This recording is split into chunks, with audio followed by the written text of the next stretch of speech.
Everyone, welcome to Learn Sentence with Biology. Today we will learn Grade 10, Bio, Chapter 1, Introduction to Biology. Let's start. 1.1.1 The importance of biology in everyday life. Biology is very fundamental and important science dealing with bacteria, protista, fungi, plants, and animals including humans.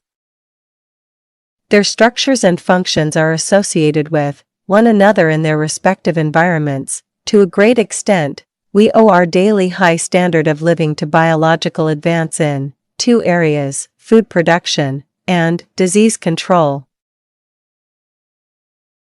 Plants and animals breeders have modified organisms to yield greater amounts of food than did older varieties.